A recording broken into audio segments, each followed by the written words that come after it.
चलिए मित्रों, शुरू करते हैं हम अपना आज का करंट अफेयर। देखते हैं हमारी आज की जितनी भी महत्वपूर्ण खबरें हैं सभी पे विस्तार से चर्चा और विश्लेषण करते हैं। हमारी पहली न्यूज है, राजेंद्र चोल प्रथम के शानदार समुद्री अभियान के 1000 वर्ष पूरे होने का समारोह मनाया गया। तो संस्कृति मंत्रालय राजेंद्र चोल प्रथम के दक्षिण पूर्व एशिया में समुद्री अभियान की 1000वीं वर्षगांठ मनाने के लिए आदि तिरुवातिराई महोत्सव मना रहा है। ये महोत्सव तमिल शैव भक्ति परंपरा और विशेष रूप से चोल राजवंश द्वारा समर्थित 63 नैनारों संत कवियों को भी सम्मानित करता है। राजेंद्र चोल प्रथम के विषय में देखते हैं तो वह राजराज प्रथम का पुत्र था, जो सबसे शक्तिशाली चोल शासक था। राजराज प्रथम 985 ईस्वी में राजा बना था। उसने गंगा घाटी पर विजय प्राप्त की और गंगाई कोंड चोल की उपाधि धारण की। इस विजय की स्मृति में उसने गंगाई कोंड चोलपुरम नामक एक नई राजधानी की स्थापना की और इसी नाम का एक मंदिर भी बनवाया। उसने श्रीलंका और दक्षिण पूर्व एशिया में शक्तिशाली श्री विजय साम्राज्य के खिलाफ सफल नौसैनिक अभियान किए थे। इस विजय से प्रेरित होकर अंडमान एवं निकोबार द्वीप समूह की राजधानी का नाम श्री विजयपुरम रखा गया था। 7वीं शताब्दी तक श्री विजय दक्षिण पूर्व एशिया में एक प्रमुख समुद्री शक्ति थी। चोल साम्राज्य के विषय में देखते हैं तो उद्भव की बात करें तो चोल आरंभ में उरैयूर में पल्लवों के अधीन छोटे सामंत थे। वे 9वीं शताब्दी में विजयालय चोल के अधीन सत्ता में आए थे। स्थानीय शासन तो सिंचाई व्यवस्था के चलते उर यानी गांव काफी समृद्ध हो गए थे। गांवों के समूह को नाडू कहा जाता था, जो न्याय करने और कर वसूलने जैसे कार्य करते थे। कर प्रणाली तो सामान्य कर प्रणाली में वेट्टी यानी जबरन श्रम और कदमाई भू राजस्व शामिल थे। मुख्य अभिलेख उत्तर मेरूर अभिलेख में चोल प्रशासनिक प्रणाली और चुनावों का विवरण है।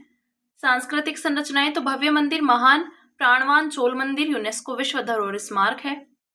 कांस्य कला तो चोलों को उत्कृष्ट कांस्य मूर्तियों, विशेष रूप से विख्यात नटराज की मूर्ति के लिए जाना जाता है।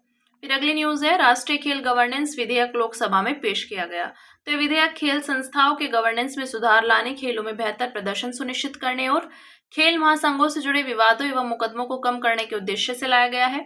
विधेयक के मुख्य प्रावधानों पर एक नजर डालते हैं तो राष्ट्रीय खेल शासी निकाय तो निम्नलिखित निकायों को उनके संबंधित मान्यता प्राप्त खेल संगठनों के लिए राष्ट्रीय खेल शासी निकाय के रूप में स्थापित किया जाएगा। राष्ट्रीय ओलंपिक समिति तो यह भारत में ओलंपिक खेलों के लिए एकमात्र शासी निकाय है। राष्ट्रीय पैरालंपिक समिति तो यह पैरालंपिक खेलों के लिए एकमात्र शासी निकाय है। अन्य निकाय तो राष्ट्रीय खेल संघ, क्षेत्रीय खेल संघ आदि। राष्ट्रीय खेल बोर्ड तो इसे किसी भी खेल संगठन को राष्ट्रीय खेल शासी निकाय के रूप में मान्यता देने का अधिकार होगा। देखते हैं राष्ट्रीय खेल बोर्ड। अध्यक्ष और सदस्यों की नियुक्ति तो अध्यक्ष और सदस्यों की नियुक्ति केंद्र सरकार द्वारा की जाएगी। अध्यक्ष और सदस्य पद के लिए उम्मीदवारों के पास लोक प्रशासन, खेल गवर्नेंस, खेल कानून या संबंधित क्षेत्रों में विशेष ज्ञान या व्यवहारिक अनुभव होना चाहिए। मुख्य कार्य तो राष्ट्रीय खेल शासी निकायों के एक रजिस्टर का रखरखाव करना, तदर्थ प्रशासनिक निकायों को गठित करना या राष्ट्रीय खेल शासी निकायों को निर्देश देना, खेलों को विकसित करने और एथलीट्स के कल्याण को बढ़ावा देने के लिए अंतर्राष्ट्रीय खेल निकायों एवं राष्ट्रीय खेल निकायों के साथ सहयोग करना, ओलंपिक और खेल गतिविधियों के अंतर्राष्ट्रीय मानकों एवं सर्वोत्तम प्रथाओं का अनुपालन सुनिश्चित करने के लिए दिशा निर्देश जारी करना। ठीक है, आगे देखते हैं। राष्ट्रीय खेल चुनाव पैनल तो यह राष्ट्रीय खेल शासी निकायों की कार्यकारी और एथलीट समितियों के लिए स्वतंत्र एवं निष्पक्ष चुनावों की देखरेख करेगा। राष्ट्रीय खेल अधिकरण तो इसमें एक अध्यक्ष, सुप्रीम कोर्ट का न्यायाधीश या हाई कोर्ट का मुख्य न्यायाधीश और खेल, लोक प्रशासन एवं विधि विशेषज्ञता वाले 2 सदस्य शामिल होंगे। यह अपनी स्वयं की प्रक्रिया बनाएगा और खेल संबंधी विवादों के शीघ्र समाधान को सुनिश्चित करेगा। इसका खर्च भारत की संचित निधि से वहन किया जाएगा। अधिकरण के दायरे में आने वाले मामलों पर सिविल कोर्ट्स का अधिकार क्षेत्र नहीं होगा। आचार संहिता तो प्रत्येक राष्ट्रीय खेल शासी निकाय को अंतर्राष्ट्रीय सर्वोत्तम प्रथाओं के अनुरूप एक आचार संहिता बनानी होगी। सुरक्षित खेल नीति और शिकायत निवारण तो इसका उद्देश्य महिला एवं नाबालिग एथलीट्स जैसे सुभेद्य समूह की सुरक्षा सुनिश्चित करना होगा। फिर नेक्स्ट है, राष्ट्रीय लोकवित्त एवं नीति संस्था के अध्ययन में जीएसटी व्यवस्था को प्रगतिशील बताया गया। तो भारत में उपभोग कर कुल कर राजस्व के 62% से अधिक है, जो आय और संपत्ति कर से कहीं अधिक है। चूंकि इसमें जीएसटी का योगदान आधा है, इसलिए इसके बोझ को समझना महत्वपूर्ण है। अध्ययन के मुख्य बिंदुओं पर एक नजर डालते हैं तो जीएसटी प्रगतिशील है। उच्च आय वर्ग के लोग कर के एक बड़े हिस्से का भुगतान करते हैं, इससे कर पश्चात असमानता कम होती है। ग्रामीण तो निचले 50% वर्ग द्वारा 31% तथा शीर्ष 20% वर्ग द्वारा 37% कर का भुगतान किया जाता है। शहरी तो निचले 50% वर्ग द्वारा 29% तथा शेष 20% वर्ग द्वारा 41% कर का भुगतान किया जाता है। ये आंकड़े 2023 की ऑक्सफैम रिपोर्ट का खंडन करते हैं। इस रिपोर्ट में दावा किया गया था कि गरीब वर्ग 2/3 जीएसटी का भुगतान करते हैं। अलग अलग टैक्स स्लैब से सहायता तो आवश्यक वस्तुओं और सेवाओं जैसे स्वास्थ्य, शिक्षा आदि पर कम दरों पर कर लगाया जाता है या उन पर छूट जैसे खाद्य दी जाती है। इससे जीएसटी अधिक न्याय संगत हो जाता है। इस अध्ययन में कहा गया है कि 5 से 12% की कर श्रेणी में आने वाली मदों पर कर की दर बढ़ाने से कम उपभोग करने वाले वर्ग पर कर का बोझ बढ़ सकता है। जीएसटी व्यवस्था को सरल बनाने के लिए 12% जीएसटी दर को हटाकर कुछ मदों को 5% स्लैब में तथा अन्य को 18% स्लैब में स्थानांतरित करने का प्रस्ताव किया गया है। जीएसटी दर संरचना में परिवर्तन का उपभोक्ताओं पर अलग अलग प्रभाव पड़ सकता है, जो इस तथ्य पर निर्भर करता है कि वे कौन सी वस्तुओं और सेवाओं का उपभोग करते हैं। इसलिए नीति निर्माताओं को दरों को संशोधित करते समय इन वितरणात्मक प्रभावों का अवश्य विचार करना चाहिए। ठीक है, फिर नेक्स्ट है, अंतर्राष्ट्रीय न्यायालय ने जलवायु परिवर्तन से निपटने से जुड़ा एक ऐतिहासिक निर्णय दिया। तो जलवायु कार्यवाही के प्रति वैश्विक जिम्मेदारियों से संबंधित इस मामले को 130 से अधिक देशों का समर्थन प्राप्त था। प्रशांत द्वीपीय राष्ट्र वानुअतु के नेतृत्व में दायर यह मामला विशेष रूप से सुभेद्य लघु द्वीपीय देशों की सुरक्षा से जुड़ा था। 2023 में संयुक्त राष्ट्र महासभा ने एक संकल्प स्वीकार किया था, जिसमें ICJ से निम्नलिखित मुद्दों पर एक सलाहकारी राय देने का अनुरोध किया गया था। पर्यावरण की रक्षा के लिए अंतर्राष्ट्रीय कानूनों के तहत राष्ट्रों के क्या दायित्व हैं? इन दायित्वों को पूरा करने में विफल रहने पर क्या कानूनी कार्यवाही की जा सकती है? ICJ के निर्णय के मुख्य बिंदुओं पर एक नजर डालते हैं। तो स्वच्छ, स्वस्थ और संधारणीय पर्यावरण एक मानवाधिकार है। सरकारें मानवाधिकारों की सार्वभौमिक घोषणा जैसी संधियों से बंधी हुई है तथा इन अधिकारों की रक्षा के लिए उन्हें जलवायु परिवर्तन के समाधान हेतु कार्य करना चाहिए।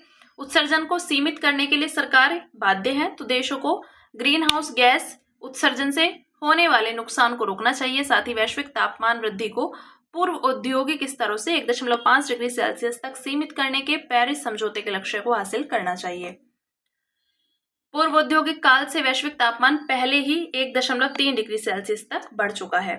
गैर अनुपालन के परिणाम, तो यदि सरकारें अपने दायित्वों को पूरा करने में विफल रहती हैं तो उन्हें कानूनी रूप से जिम्मेदार ठहराया जा सकता है और उन्हें नुकसानदायक गतिविधियां बंद करनी पड़ती हैं तथा इसकी पुनरावृत्ति न करने की गारंटी देने और मौजूदा परिस्थितियों के आधार पर पूर्ण क्षतिपूर्ति प्रदान करने की भी आवश्यकता हो सकती है।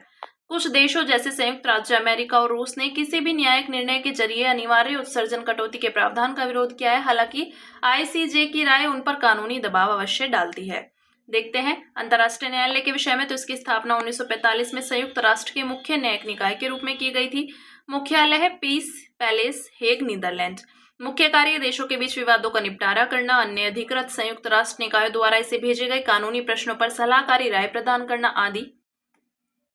सीमाएं, केवल तभी मामलों की सुनवाई कर सकता है जब देशों द्वारा अनुरोध किया गया हो। संरचनाएं, तो इसमें संयुक्त राष्ट्र महासभा और सुरक्षा परिषद द्वारा 9 साल के कार्यकाल के लिए कुल 15 न्यायाधीश चुने जाते हैं। न्यायाधीश स्वतंत्र रूप से कार्य करते हैं, न कि अपने देश के प्रतिनिधियों के रूप में। प्रासंगिकता, तो विश्व न्यायालय के रूप में लोकप्रिय ICJ 193 संयुक्त राष्ट्र सदस्य देशों के बीच विवादों को सुलझाने के लिए एकमात्र अंतर्राष्ट्रीय न्यायालय है। फिर नेक्स्ट है, भारत ने पेट्रोल में 20% इथेनॉल मिश्रण का लक्ष्य 5 साल पहले ही हासिल किया। तो इथेनॉल या एथिल अल्कोहल एक नवीकरणीय ईंधन है। इसे अलग अलग पादप सामग्री से बनाया जाता है, जिन्हें सामूहिक रूप से बायोमास कहा जाता है। बायोमास के प्रमुख स्रोत गन्ना, मक्का, गेहूं और उच्च स्टार्च सामग्री वाली अन्य फसलें। यह प्राकृतिक रूप से ईस्ट द्वारा शर्करा के किण्वन से बनता है या पेट्रोकेमिकल प्रक्रियाओं जैसे एथिलीन हाइड्रेशन से भी तैयार किया जा सकता है।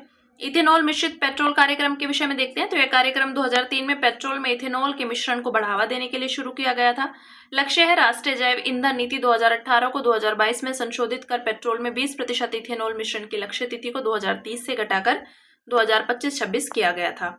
इस नीति के तहत गन्ने के रस, चुकंदर, कसावा और खराब अनाज, सड़े हुए आलू जैसी मानव उपभोग के लिए अनुपयुक्त सामग्री से इथेनॉल बनाने की अनुमति दी गई है। इसके अलावा अधिशेष खाद्यान्नों का उपयोग भी इथेनॉल उत्पादन के लिए किया जा सकता है। इस अधिशेष उपज के लिए किसानों को उचित मूल्य प्राप्त करने में मदद मिलेगी। उपलब्धियां, तो इथेनॉल उत्पादन 2014 के 38 करोड़ लीटर से बढ़कर 2025 में 660 करोड़ लीटर से अधिक हो गया है। 1.36 लाख करोड़ रुपए की विदेशी मुद्रा की बचत हुई है। किसानों को लगभग 1.2 लाख करोड़ रुपए का भुगतान किया गया है। लगभग 700 लाख टन CO2 उत्सर्जन में कमी आई है। इथेनॉल मिशन कार्यक्रम को बढ़ावा देने के लिए उठाए गए कदम। तो ब्याज अनुदान योजना 2018 देश में इथेनॉल उत्पादन क्षमता को सुधारने और बढ़ाने के लिए शुरू की गई है। एथेनॉल पर जीएसटी घटाकर 5% किया गया है 2018 में, पहले यह 18% था। नवीन स्रोतों की अनुमति 2019 में। तो इथेनॉल उत्पादनों के लिए चीनी और शुगर सिरप को निश्चित लाभकारी मूल्य पर शामिल किया गया। उद्योग यानी विकास एवं विनियमन अधिनियम में संशोधन 2016। तो पेट्रोल में मिलाने के लिए इथेनॉल की सतत आपूर्ति सुनिश्चित करने हेतु केंद्र और राज्य सरकार की भूमिकाओं को स्पष्ट किया गया। मक्के के उपयोग को मंजूरी 2020। तो राष्ट्रीय जैव ईंधन समन्वय समिति ने इथेनॉल उत्पादन के लिए मक्के के उपयोग की अनुमति दी थी। अब बात करेंगे अन्य सुर्खियों की, जिसमें पहली न्यूज है वित्तीय स्थिति सूचकांक। तो भारतीय रिजर्व बैंक के एक अध्ययन में दैनिक आधार पर बाजार के रुझानों पर नजर रखने के लिए वित्तीय स्थिति सूचकांक की शुरुआत का प्रस्ताव दिया गया है। इसके विषय में देखते हैं। 2012 के बाद से ऐतिहासिक औसत के संदर्भ में अपेक्षाकृत कठिन या आसान वित्तीय बाजार स्थितियों के स्तर का आकलन करता है। इसमें चुने हुए संकेतक 5 बाजार खंडों का प्रतिनिधित्व करते हैं: मुद्रा बाजार, सरकारी प्रतिभूति बाजार, कॉर्पोरेट बॉन्ड बाजार, विदेशी मुद्रा बाजार और इक्विटी बाजार। एफसीआई का उच्च सकारात्मक मान्य दर्शाता है कि बाजार की स्थिति अधिक नियंत्रित है। नेक्स्ट, भारत कौशल प्रेरक पहल। तो कौशल विकास एवं उद्यमिता मंत्रालय ने विश्व आर्थिक मंच यानी WEF के सहयोग से भारत कौशल प्रेरक पर विचार विमर्श किया। मुख्य उद्देश्य है लोगों के तेजी से करियर बदलने में सक्षम बनाना, ऐसे प्रशिक्षण को बढ़ावा देना जिसकी पहुंच अधिक लोगों तक हो, शिक्षा को उद्योग जगत की जरूरतों के अनुरूप ढालना, विशेष रूप से AI, रोबोटिक्स, एडवांस्ड मैन्युफैक्चरिंग और स्वच्छ ऊर्जा जैसे क्षेत्रों में। प्लेटफॉर्म की संरचना, तो यह है सभी क्षेत्रों में नवाचार के लिए सार्वजनिक निजी सहयोग हेतु एक मंच है। WEF की रिसाइकलिंग रेवोल्यूशन का हिस्सा। तो यह पहल सरकारों को हर स्तर के श्रमिकों को, चाहे उनकी शिक्षा का स्तर या रोजगार की स्थिति कुछ भी हो, नए कौशल सीखने और पहले से मौजूद कौशलों को बेहतर बनाने के लिए प्रोत्साहित करती है। फिर नेक्स्ट है AI फॉर इंडिया 2.0 कार्यक्रम। तो कौशल विकास और उद्यमिता मंत्रालय ने 9 स्थानीय भाषाओं जैसे हिंदी, तेलुगु, कन्नड़ में तकनीकी शिक्षा प्रदान किए जाने की शुरुआत की है, जिससे युवाओं को सशक्त बनाया जा रहा है। इसके विषय में देखते हैं। उद्देश्य है भारत के युवाओं के लिए तकनीकी कौशल को सुलभ और समावेशी बनाना। लक्षित समूह विशेष रूप से ग्रामीण या गैर अंग्रेजी भाषी पृष्ठभूमि वाले कॉलेज के छात्र, फ्रेश ग्रेजुएट्स और करियर की शुरुआत करने वाले पेशेवर। कार्यक्रम में शामिल है आर्टिफिशियल इंटेलिजेंस और मशीन लर्निंग में निःशुल्क ऑनलाइन प्रशिक्षण। फिर नेक्स्ट, चिकनगुनिया। तो विश्व स्वास्थ्य संगठन ने चेतावनी दी है कि चिकनगुनिया वायरस की एक बड़ी महामारी का दुनिया भर में फैलने का खतरा है और इसे रोकने के लिए तत्काल कार्यवाही की आवश्यकता है। के विषय में देखते हैं। प्रकार, यह मच्छर के कारण फैलने वाला एक वायरल रोग है जो चिकनगुनिया वायरस के कारण होता है। संचरण, तो यह संक्रमित मादा मच्छरों विशेष रूप से एडिस एजिप्टी और एडिस एल्बोपिक्स द्वारा फैलता है। यह मच्छर डेंगू और जीका रोग भी फैला सकते हैं। उपचार, कोई विशिष्ट एंटीवायरल इलाज नहीं है। भारत सरकार की पहल, तो राष्ट्रीय वेक्टर जनित रोग नियंत्रण कार्यक्रम। इसके लिए एक व्यापक कार्यक्रम है जो डेंगू, चिकनगुनिया और जैसे मच्छर जनित रोगों की रोकथाम और नियंत्रण के लिए चलाया जा रहा है। फिर नेक्स्ट है राष्ट्रीय संकट प्रबंधन समिति NCMC। तो गृह मंत्रालय ने आपदा प्रबंधन राष्ट्रीय संकट प्रबंधन समिति नियम 2025 को अधिसूचित किया। इसके विषय में देखते हैं। आपदा प्रबंधन अधिनियम 2025 के तहत NCMC को वैधानिक दर्जा प्राप्त है। संरचना, तो कैबिनेट सचिव इस समिति की अध्यक्षता करते हैं। इसके सदस्य गृह सचिव, रक्षा सचिव आदि होते हैं। शक्ति और कार्य, तो यह उन प्रमुख आपदाओं से निपटने के लिए नोडल निकाय के रूप में कार्य करती है जिनका देश पर गंभीर या व्यापक प्रभाव पड़ता है। किसी भी आपदा या आपातकालीन स्थिति के लिए तैयारियों का मूल्यांकन करना, राष्ट्रीय आपदा प्रतिक्रिया प्रयासों का समन्वय और निगरानी करना। Next, power market coupling. तो केंद्रीय विद्युत विनियामक आयोग ने निर्देश दिया कि पावर मार्केट कपलिंग जनवरी 2026 से डे अहेड मार्केट के साथ शुरू होगा। डे अहेड मार्केट बाजार सहभागियों को अगले दिन के लिए बिजली खरीदने और बेचने में सक्षम बनाता है। इसके विषय में देखते हैं। मार्केट कपलिंग एक ऐसी प्रक्रिया है जिसमें सभी पावर एक्सचेंजों से आने वाले खरीद और बिक्री के ऑर्डर एक जगह इकट्ठा किए जाते हैं और फिर उन्हें मिलाकर एक समान कीमत तय की जाती है।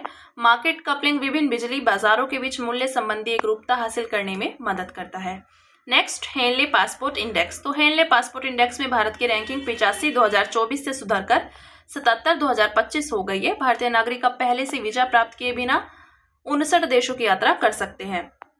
इसके विषय में देखते हैं। दुनिया के सभी पासपोर्ट की एक प्रामाणिक और मूल रैंकिंग है जो दर्शाती है कि किसी देश का पासपोर्ट धारक कितने देशों में बिना पूर्व वीजा की यात्रा कर सकता है। ये रैंकिंग अंतर्राष्ट्रीय वायु परिवहन संघ के विशेष डेटा पर आधारित होती है। सिंगापुर इस सूचकांक में शीर्ष स्थान पर है। Next, carbon border adjustment mechanism. तो यूरोपीय आयोग ने CBAM क्षेत्रों में उत्पादित EU निर्मित वस्तुओं के लिए कार्बन लीकेज के जोखिम को दूर करने हेतु एक नया उपाय करने का निर्णय लिया है। कार्बन लीकेज का मतलब है जब ग्रीन हाउस गैसें उत्सर्जित करने वाले उद्योगों को कड़े पर्यावरण मानकों वाले देशों से हटाकर उन देशों में शिफ्ट कर दिया जाता है जहां पर्यावरणीय मानक कमजोर होते हैं। ऐसा मुख्यतः सख्त मानकों के पालन से बचने के लिए किया जाता है। देखते हैं सीबीएम के विषय में, तो इसे धीरे धीरे लागू किया जा रहा है, जिसके तहत आयातकों को 6 सीबीएम क्षेत्रों में विशिष्ट वस्तुओं के उत्पादन के कारण कार्बन उत्सर्जन के लिए भुगतान करना होगा। इन सीबीएम क्षेत्रों में सीमेंट, एल्यूमिनियम, उर्वरक, लौह इस्पात, हाइड्रोजन और बिजली शामिल है। यह कदम एक संधारणीय और कम कार्बन वाली अर्थव्यवस्था को बढ़ावा देने में महत्वपूर्ण है।